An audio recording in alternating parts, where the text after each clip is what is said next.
ఇది తెలంగాణ ప్రభుత్వం విడుదల చేసిన ప్రజాపాలన దరఖాస్తు అప్లికేషన్ ఫారం. కాంగ్రెస్ ప్రభుత్వం అమలు చేస్తున్న 6 గ్యారెంటీల లబ్ధిని పొందేందుకు ఈ అప్లికేషన్ ఫారంలో అడిగిన అన్ని వివరాలను కరెక్ట్గా నింపాల్సి ఉంటుంది. ప్రజాపాలన దరఖాస్తులను ఎలా నింపాలో ఈ వీడియోలో చూద్దాం. ఈ దరఖాస్తు సంఖ్యను ప్రభుత్వం వారు చూసుకుంటారు. మీరు దీంట్లో ఏం రాయకండి. కుటుంబ వివరాల కింద మీరు కొన్ని వివరాలు రాయాల్సి ఉంటుంది. ఇక్కడ మీ పూర్తి పేరు రాయండి. ఇక్కడ ఇంటి యజమాని స్త్రీ అయితే స్త్రీ అని టిక్ చేయండి, పురుషుడైతే పురుషుడి దగ్గర టిక్ చేయండి, ఇతరులైతే ఇతరుల దగ్గర టిక్ చేయండి. మీరు ఏ సామాజిక వర్గానికి చెందినవారో ఇక్కడ టిక్ చేయండి. ఎస్సీ అయితే ఎస్సీ దగ్గర, ఎస్టీ అయితే ఎస్టీ దగ్గర, బీసీ అయితే బీసీ దగ్గర, మైనార్టీ అయితే మైనార్టీ దగ్గర టిక్ చేయండి. ఎస్సీ ఎస్టీ బీసీ మైనార్టీ కాని వారు ఇతరుల దగ్గర టిక్ చేయండి. ఇక్కడ వారి పుట్టిన తేదీ, పుట్టిన నెల, సంవత్సరం వరుసగా ఇవ్వండి. 12 అంకెల ఆధార్ కార్డ్ నెంబర్ ఇందులో ఫిల్ చేయండి. ఇక్కడ రేషన్ కార్డ్ నెంబర్ రాయండి. ఇక్కడ మీ మొబైల్ నెంబర్ రాయండి. వృత్తి దగ్గర మీరు చేసే వృత్తిని రాయండి. ఇక్కడ మీ కుటుంబ సభ్యుల పేర్లు, వారి వివరాలు తెలపాలి.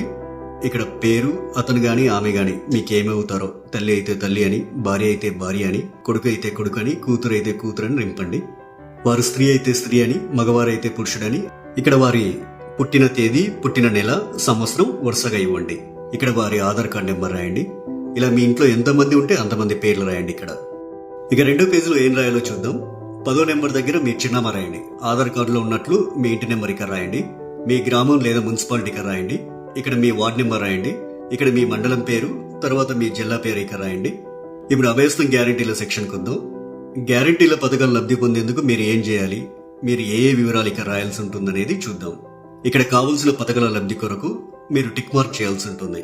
మహాలక్ష్మి పథకంలో భాగంగా ఇక్కడ 2 పథకాలు ఉన్నాయి. మొదటిది ప్రతి నెల 2500 ఆర్థిక సాయం పొందేందుకు ఇక టిక్ మార్క్ పెట్టండి.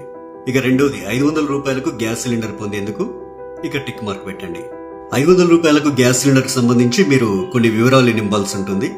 మొదట ఇక్కడ మీ గ్యాస్ కనెక్షన్ నెంబర్ రాయండి. ఇక్కడేమో మీకు గ్యాస్ సరఫరా చేస్తున్న కంపెనీ పేరు రాయండి. మీరు సంవత్సరానికి ఎన్ని గ్యాస్ సిలిండర్లు వాడతారో ఆ సంఖ్యని ఇక్కడ రాయండి. రైతు భరోసా పథకం కింద లబ్ధి పొందేందుకు ఇక్కడ కొన్ని వివరాలు ఇవ్వాలి. రైతులు ప్రతి ఏటా ఎకరానికి 15,000 రూపాయలు పొందేందుకు ఇక్కడ వివరాలు ఇవ్వాల్సి ఉంటుంది. మీరు రైతు అయితే ఇక్కడ టిక్ మార్క్ పెట్టండి. ఒకవేళ మీరు కౌలు రైతు అయితే ఇక్కడ టిక్ మార్క్ పెట్టండి. ఇక్కడ మీ పట్టాదారు పుస్తక నెంబర్ రాయండి. మీరు సాగు చేస్తున్న భూమి వివరాలు అంటే సర్వే నెంబరు, విస్తీర్ణం అలాంటి వివరాలన్నీ ఇక్కడ రాయండి. మీరు వ్యవసాయ కూలీలైతే ఏటా ఇచ్చే 12,000 రూపాయల కోసం ఇక్కడ టిక్ మార్క్ చేయండి. ఇక్కడ మీ ఉపాధి హామీ కార్డు నెంబర్ రాయండి. మరో గ్యారంటీ ఇంద్రమ్మ ఇల్లు పథకం లబ్ధి కొరకు ఇక్కడ కొన్ని వివరాలు ఇవ్వాల్సి ఉంటుంది. ఇల్లు లేని అర్హులైన కుటుంబం వాళ్ళు ఈ వివరాలు ఇవ్వాలి. ఇంటి నిర్మాణం కోసం ఆర్థిక సాయం పొందేందుకు ఇక టిక్ మార్క్ చేయండి. ఇక అమరవీరులు మరియు ఉద్యమకారులు 250 చదరపు గజాల ఇంటి స్థలం పొందేందుకు ఇక్కడ కొన్ని వివరాలు ఇవ్వాల్సి ఉంటుంది. మీది అమరవీరుల కుటుంబం అయితే ఇక్కడ టిక్ మార్క్ పెట్టండి. ఇక్కడ మీ కుటుంబంలోని అమరవీరుల పేర్లు రాయండి. వారు అమరులైన సంవత్సరం రాయండి. FIR నెంబర్ రాయండి. డెత్ సర్టిఫికెట్ నెంబర్ రాయండి. ఒకవేళ ఉద్యమకారులైతే మీరు తెలంగాణ ఉద్యమంలో పాల్గొన్నట్లయితే అవును అని ఉంది కదా, ఈ బాక్స్ దగ్గర టిక్ మార్క్ పెట్టండి. ఒకవేళ పాల్గొనకపోతే కాదు అనే బాక్స్ దగ్గర టిక్ మార్క్ పెట్టండి.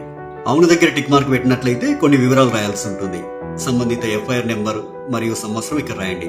ఒకవేళ జైలుకు వెళ్లి ఉంటే ఆ వివరాలు ఇక్కడ రాయండి. ఇక్కడ జైలు పేరు రాయండి. ఇక్కడ స్థలం పేరు రాయండి. ఇక్కడ మీరు అనుభవించిన శిక్షా కాలం అంటే ఎన్ని రోజులు, ఎంత కాలం అనేది ఇక్కడ రాయండి. తరువాత గృహజ్యోతి పథకం. గృహజ్యోతి పథకం కింద ప్రతి కుటుంబానికి 200 యూనిట్ల కరెంటు ఫ్రీగా ఇస్తుంది కాంగ్రెస్ ప్రభుత్వం. ప్రతి నెల దాదాపు మీరు ఎన్ని యూనిట్ల కరెంటు వాడతారో ఆ వివరాలు ఇక్కడ ఇవ్వాల్సి ఉంటుంది. 100 యూనిట్ల వరకు వినియోగిస్తే ఇక్కడ టిక్ చేయండి. 100 నుండి 200 యూనిట్ల వరకు వినియోగిస్తే ఇక్కడ టిక్ మార్క్ చేయండి. 200 యూనిట్ల కంటే ఎక్కువగా ఉపయోగిస్తే ఇక్కడ టిక్ చేయండి. మీ మీటర్ నెంబర్ను ఇందులో రాయండి. చేయూత పథకం. ప్రతి నెల చేయూత పథకం కింద వృద్ధులకు 4,000 రూపాయలు, దివ్యాంగులకు 6,000 రూపాయలు ప్రభుత్వం ఇస్తుంది. మిమ్మల్ని దివ్యాంగులుగా గుర్తిస్తూ ప్రభుత్వం మీకు ఇచ్చిన సదరం సర్టిఫికేట్ నెంబర్ ఇక్కడ రాయండి. మిగతా వారు వృద్ధులైతే ఇక్కడ, గీతా కార్మికులైతే ఇక్కడ, డయాలిసిస్ బాధితులైతే ఇక్కడ, బీడీ కార్మికుల జీవన భృతి పొందే వాళ్ళైతే ఇక్కడ, ఒంటరి మహిళా జీవన భృతి పొందాలనుకునే వారు ఇక్కడ, వితంతు పెన్షన్ కోసం ఇక్కడ టిక్ మార్క్ చేయండి. చేనేత కార్మికులైతే ఇక్కడ టిక్ మార్క్ చేయండి. ఎయిడ్స్ వ్యాధిగ్రస్తులైతే ఇక్కడ టిక్ మార్క్ చేయండి. పైలేరియా బాధితులు ఇక్కడ టిక్ మార్క్ చేయండి. బీడీ టేకేదర్ జీవన భృతి వాళ్ళు ఇక్కడ టిక్ మార్క్ చేయండి. ఈ అప్లికేషన్ ఫామ్ కు మీ ఆధార్ కార్డ్ జిరాక్స్, తెల్ల రేషన్ కార్డ్ జిరాక్స్ కాపీని జత చేయాల్సి ఉంటుంది. ఇక్కడ మీ సంతకం, ఇక్కడ మీరు అప్లికేషన్ ఇచ్చిన తేదీ రాయండి. మీ ఊర్లో ప్రజాపాలన సదస్సులు పెట్టినప్పుడు ఈ అప్లికేషన్ ఫామ్ తీసుకెళ్లి వారికి ఇవ్వాలి. ఇక చివరిగా ప్రజాపాలన దరఖాస్తు రసీదు ఉంటుంది.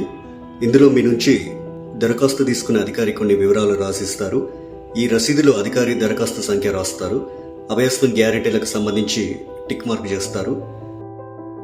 తదితర వివరాలన్నీ కూడా రాస్తారు. చివరగా అధికారి తన సంతకం చేసి మీకు రసీదునిస్తారు.